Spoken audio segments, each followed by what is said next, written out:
अस्सलाम वालेकुम दोस्तों। Study at ease makes a life सीज़ में मैं आपको खुशामदीद कहती हूँ। अगर आपको इस वीडियो की कोई भी चीज़ पसंद आए तो प्लीज़ इस वीडियो को लाइक करें, अपने फ्रेंड्स फेलोज़ और उन स्टूडेंट्स के साथ इस वीडियो को शेयर करें जो कोचिंग को अफोर्ड नहीं कर सकते। इसके साथ ही अगर आप हमारे चैनल पर नए हैं तो प्लीज़ हमारे चैनल को सब्सक्राइब कर दें, साथ ही बेल आइकन के बटन को प्रेस कर दें ताकि आपको हर नई आने वाली वीडियो का नोटिफिकेशन सबसे पहले मिले। आज जो मैं टॉपिक डिस्कस करने जा रही हूँ बेसिकली डाइजेस्टिव सिस्टम का या डाइजेशन के चैप्टर का, तो वो ओरल कैविटी है। ओरल कैविटी को हम अगर स्टार्ट करें तो मैंने पहला पॉइंट इसमें ये मेंशन किया है कि माउथ के पास क्या क्या चीज़ें हैं। माउथ इज सराउंडेड बाय, इसके पास बेसिकली 5 चीज़ें हैं। लिप्स हैं आपके पास, चीक्स, आपकी गालें जिसे आप कहते हैं, टंग, पैलेट जिसे कहते हैं वो क्या है, तालू को कहा जाता है, जो बेसिकली उर्दू की ज़बान में जैसे आप पैलेट कहते हैं। आपकी टंग से ऊपर का थोड़ा सा जो स्ट्रक्चर है उसे हम तालू कहते हैं। तो पैलेट जो है वो तालू है। And chamber between the tongue and palate called the oral cavity. Tongue, तालू और आपकी ज़बान के दरमियान का जो स्ट्रक्चर है जिसे हम ओरल कैविटी कहते हैं। तो आपके माउथ में जो है वो बेसिकली 5 चीज़ें हैं। लिप्स हैं, चीक, टंग, पैलेट जिसे आप तालू कह रहे हैं, और टंग एंड पैलेट का जो स्ट्रक्चर जो बेसिकली आप ओरल कैविटी कह रहे हैं। उसने कहा है कि tongue fills the oral cavity when mouth is closed, यानी ओरल कैविटी में जब टंग का स्ट्रक्चर इंक्लूड किया जाता है तो माउथ क्लोज्ड होता है। क्लोज्ड माउथ में जब tongue fills oral cavity when mouth is closed. फिर उसने कहा है कि आप अगर आप ज़बान के स्ट्रक्चर को गौर से किसी डायग्राम में या किसी चीज़ में देखें तो आप देख सकते हैं कि वहाँ पर आपकी टंग के ऊपर छोटे छोटे छोटे छोटे जो होते हैं वो दाना टाइप से स्ट्रक्चर्स होते हैं। दाने बिल्कुल उभरी हुआ एक स्ट्रक्चर होता है। बेसिकली उसे आप क्या कहते हैं, पेपिलाई कहते हैं। तो पेपिलाई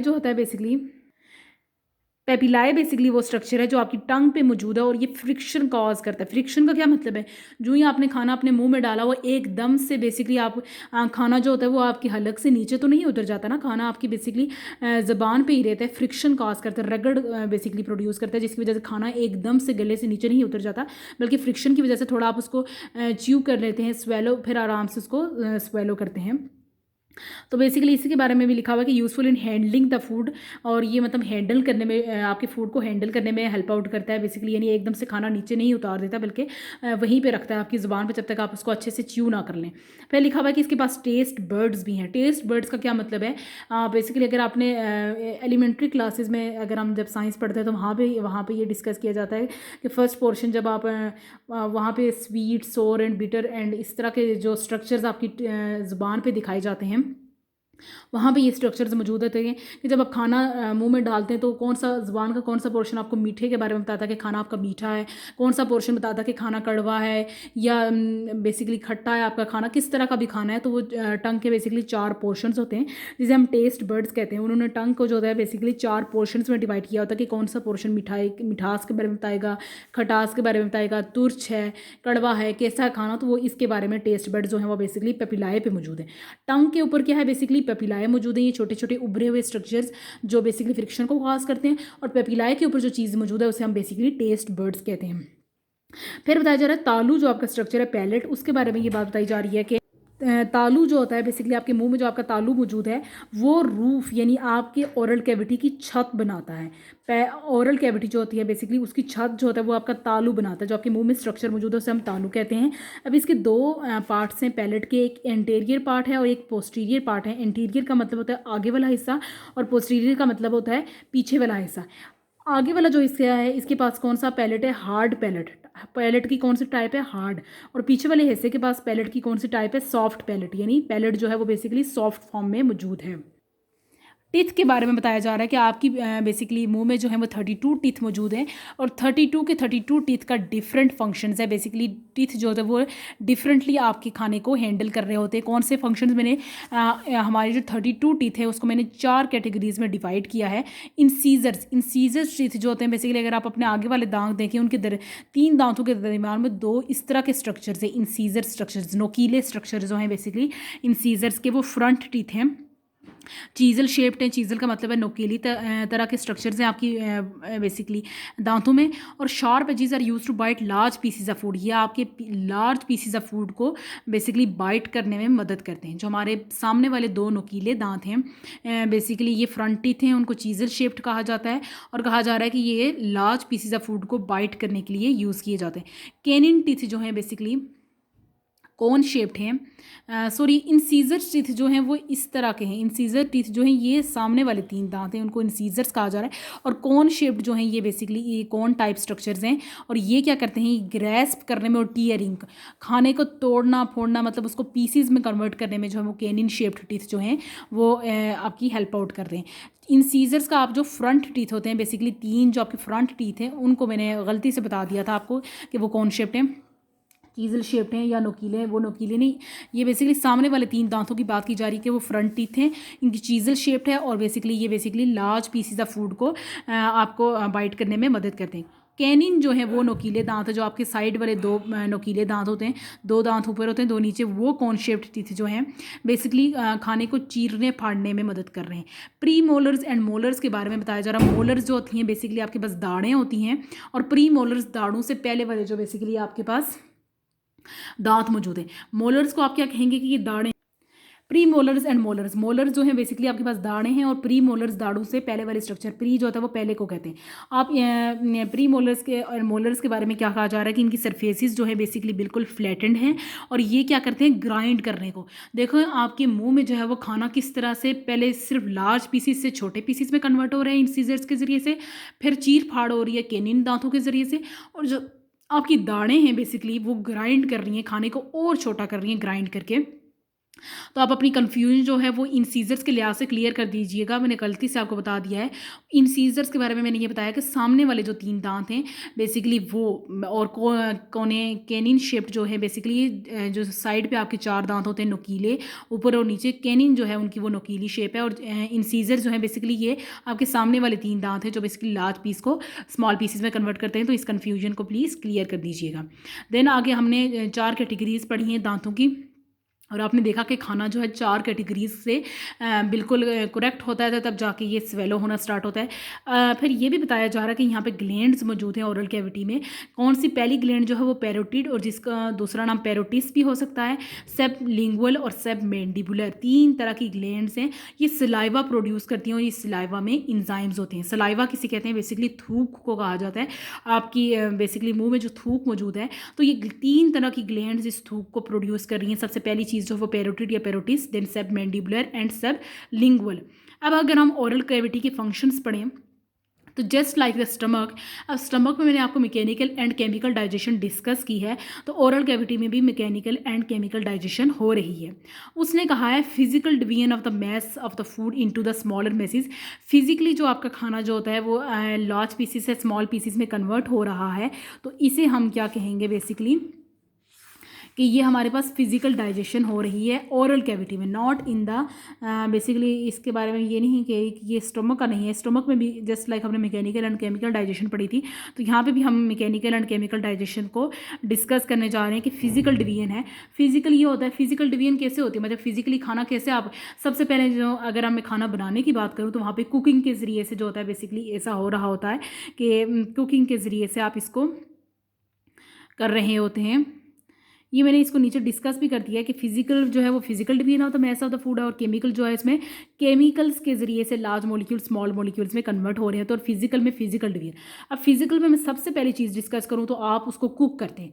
जब आप खाना कुक करते हैं तो कच्ची चीज़ें जो होती हैं वो पक जाती हैं, सॉफ्ट हो जाती हैं, नरम हो जाती हैं। उनमें जो होता है बेसिकली स्टार्च का जो पोर्शन होता है वो हार्ड से सॉफ्ट फॉर्म में कन्वर्ट हो जाता है।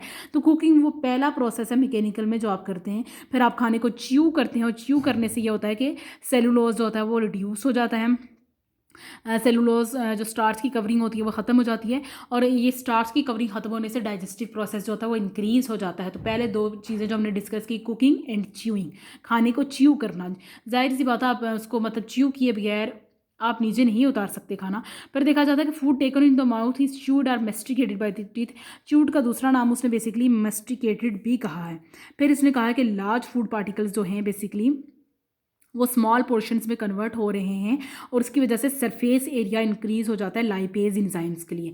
लाइपेज बेसिकली वो इंजाइम्स होते हैं जो लिपिड्स को कन्वर्ट करने में मदद करते हैं। तो च्यूइंग प्रोसेस से क्या होता है, चबाने से क्या होता है कि आपका खाना जो होता है जब वो स्मॉल पोर्शंस में कन्वर्ट हो जाता है, और लाइपेज इंजाइम्स के लिए सरफेस एरिया भी इंक्रीज़ हो जाता है। उनके एक्शन के लिए बेसिकली सरफेस एरिया इंक्रीज़ हो जाता है।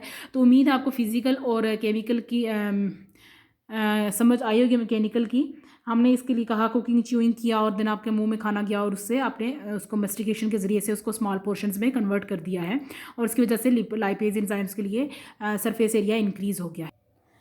केमिकल डाइजेशन का मतलब ये है केमिकली, यानी ऐसे केमिकल्स का रिलीज़ होना जिसके ज़रिए से आपका खाना बेसिकली डाइजेस्ट हो। तो मेरे ख्याल में पहला केमिकल जो है वो है सलाइवा, और सलाइवा जो है वो सलाइवरी ग्लैंड से प्रोड्यूस हुआ है। हमने 3 ग्लैंड्स को डिस्कस किया है, सबमिंगुअल, सबमैंडिबुलर एंड जिसका आपने कहा है एक और है पैरोटिड, और पैरोटिस जो है वो आपके पास तीसरी ग्लैंड मौजूद है बेसिकली। तो ये 3 ग्लैंड जो है आपके मुंह में सलाइवा प्रोड्यूस किया है। सलाइवा जो है सिरोस किसे कहा जा रहा है कि थूक का जो वाटरी पोर्शन है उसके पास बेशुमार इंजाइम्स हैं, और एक इंजाइम का नाम है सलाइवरी अमाइलेज।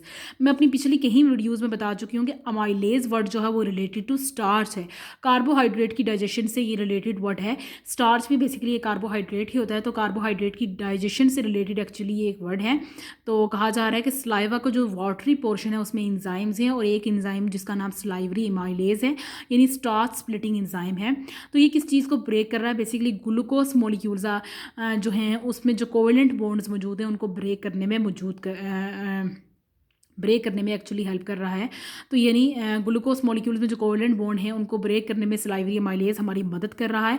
एंड पॉलीसेक्राइड्स की भी मैं अगर आपसे बात करूँ, मैं अपनी पिछली कई वीडियोस में बता चुकी हूँ कि पॉलीसेक्राइड जो है वो बेसिकली कार्बोहाइड्रेट्स की एक टाइप है, लार्जेस्ट ग्रुप है कार्बोहाइड्रेट का, जिसे हम पॉलीसेक्राइड कर रहे हैं। तो 2 चीज़ों को इसने ब्रेक किया है, इस एंजाइम्स को, और इसकी वजह से क्या चीज़ें प्रोड्यूस हुई हैं? 3 तरह के बेसिकली आपके पास प्रोडक्ट्स मौजूद जो होते हैं वो आपके पास आपको मिले हैं। डाइसैक्राइड है, एक आपके पास माल्टोज है, और एक आइसोमाल्टोज है। आप किसी भी चीज़ को इस साइकिल के ज़रिए से याद करेंगे तो देखना आपको कितना जल्दी याद होता है। आप इसको आजमा के देख सकते हैं कि मैंने कहा है कि सिरोस के वाटरी पार्ट से एक अमाइलेज एंजाइम रिलीज़ हुआ है, उसने पॉलीसेक्राइड को और covalent bonds in glucose molecule को ब्रेक किया है, और हमारे पास 3 तरह के प्रोडक्ट्स आपके पास मिल गए हैं आपको, जो डाइसैक्राइड्स, माल्टोज एंड आइसोमाल्टोज हैं।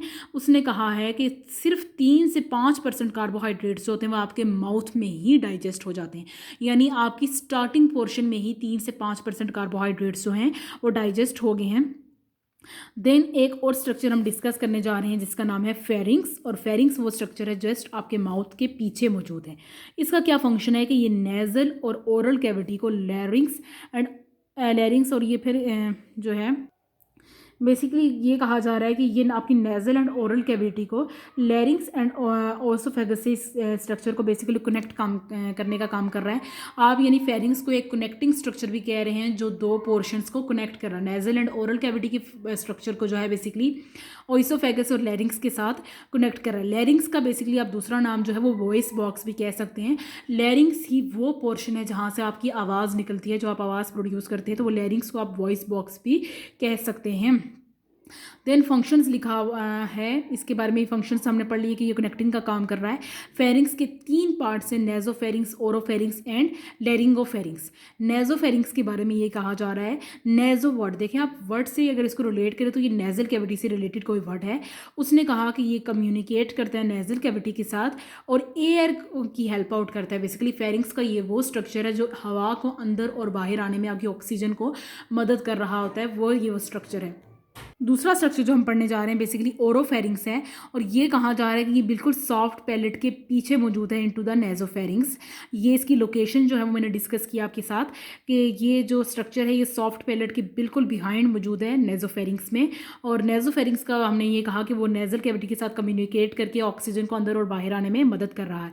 इसका फंक्शन हम डिस्कस करते हैं ओरोफेरिंग्स का। इसका स्ट्रक्चर बेसिकली फंक्शन ये है कि ये मूविंग ऑफ फूड को आसानी से माउथ से नीचे जाने में ये हेल्प आउट कर रहा है, और एयर को भी to and fro from the nasal cavity.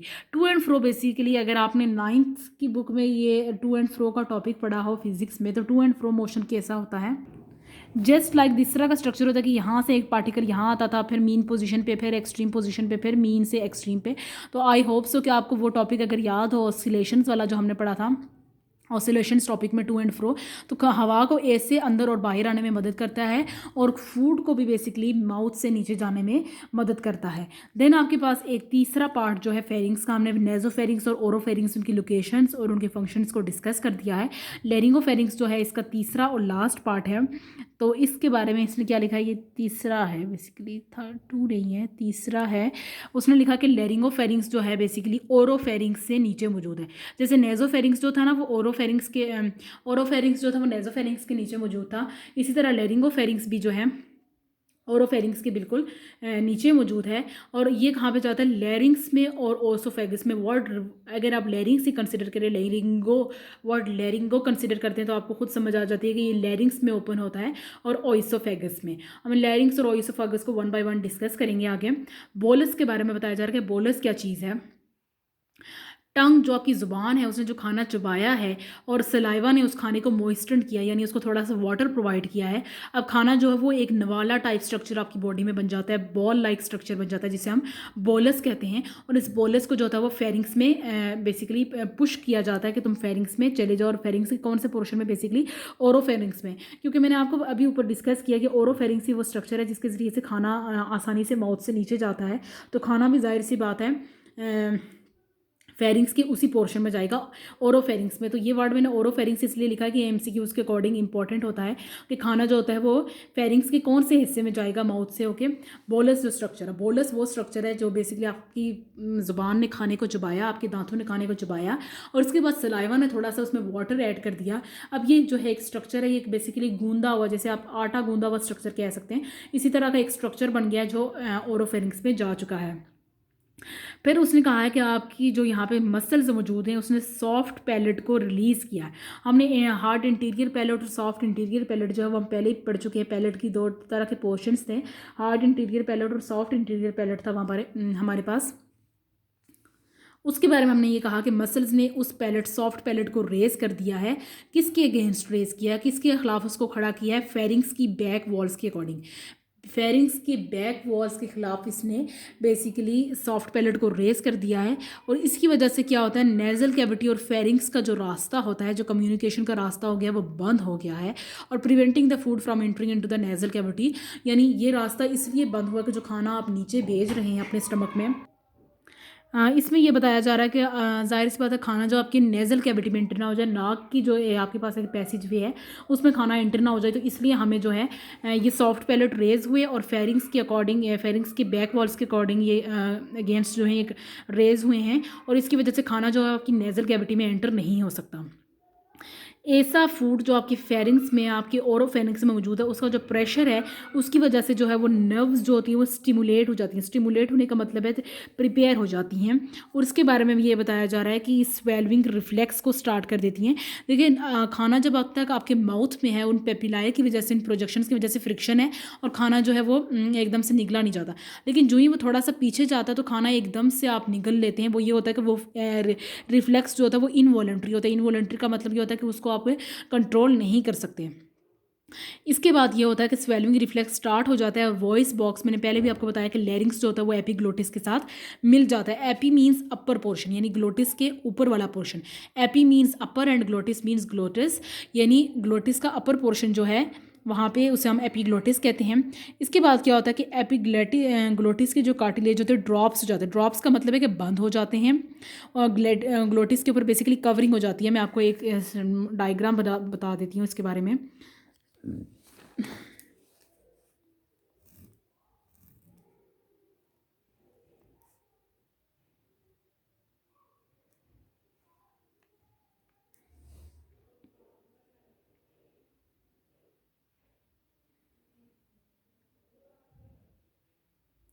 इस डायग्राम को बेसिकली अगर आप देखते हैं तो आप ये कह सकते हैं कि ये अगर ग्लोटिस का पोर्शन है तो ये एपीग्लोटिस है।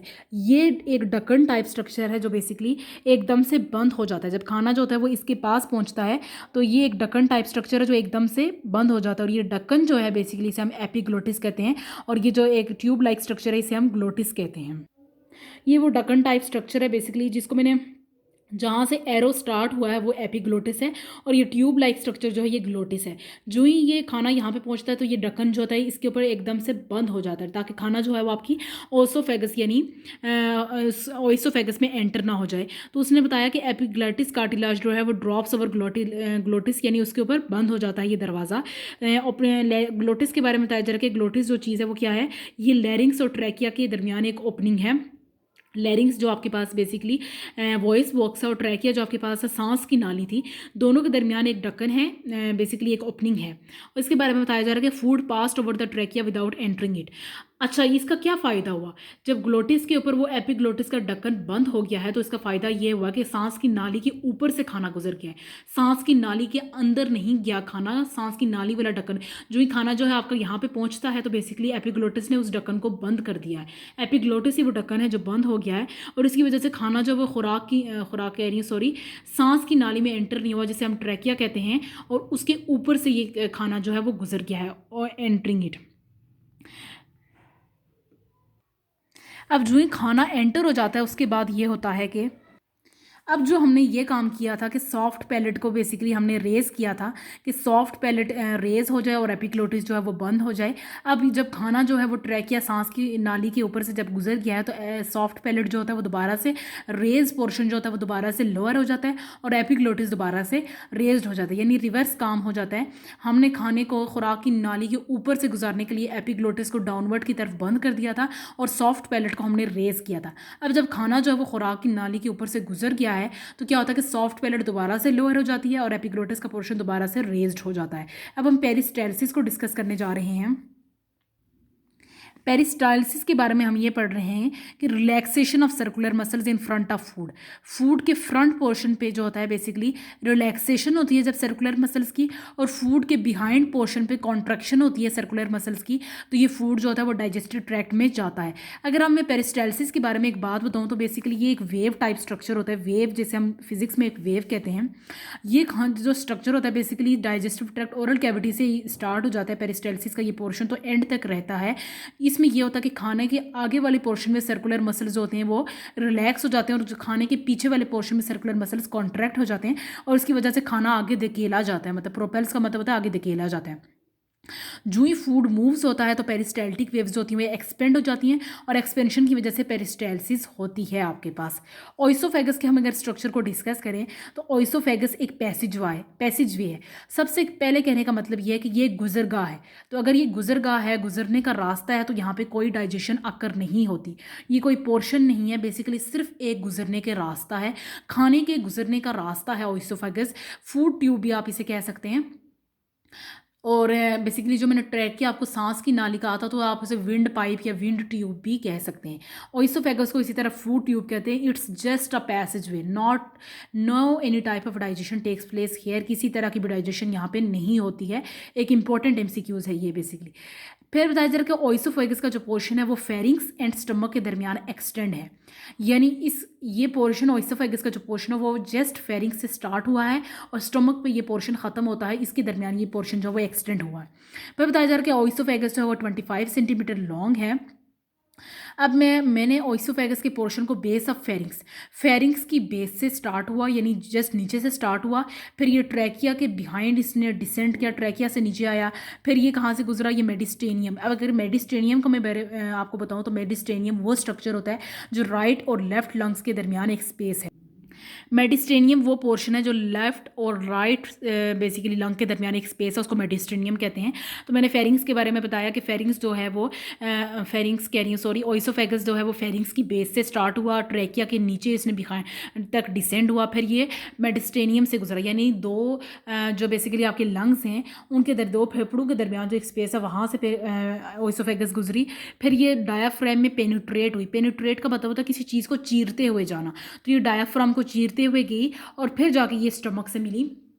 जो मैंने आपको एक वर्ड में बात बताई थी कि ये फेरिंग्स और स्टमक के दरमियान ऐसे एक्सटेंड हुई है, तो ये एक्सटेंड ऐसे हुई है कि ये फेरिंग्स की बेस से स्टार्ट हुई, फिर ये ट्रैकिया के बिहाइंड इसने डिसेंड किया, डिसेंड का मतलब होता है नीचे तक जाना, फिर ये मेडिस्टेनियम में से गुजरी, फिर ये जो है ये इसने डायाफ्रेम को चीरा और तब जाके जो है ये स्टमक में पहुंच गई है। उसने कहा कि डाइजेशन, ऐसी डाइजेशन जो ओरल कैविटी में स्टार्ट हुई थी वो ओइसोफेगस में भी स्टार्ट है, लेकिन इसने फर्दर किसी पोर्शन को डाइजेस्ट नहीं किया, क्योंकि ये एक आपके पास क्या चीज़ है, ये जस्ट एक पैसेज वे है। पेरिस्टाल्टिक के पोर्शन को मैंने सोचा कि आपको डायग्राम के ज़रिए से इसको थोड़ा सा मज़ीद बता दूं। ये अगर आप देखें, ये खाना है आपके दरमियान में, येलो इन कलर जो है आपके पास खाना है, ये येलो इन कलर जो आपके पास दरमियान में डायग्राम में आपको नज़र आ रहा है ये खाना है, और इसकी ये पेरिस्टाल्सिस का पीछे वाला पोर्शन है और ये आगे वाला पोर्शन है। एक पोर्शन कॉन्ट्रैक्ट होता है और एक पोर्शन रिलैक्स होता है।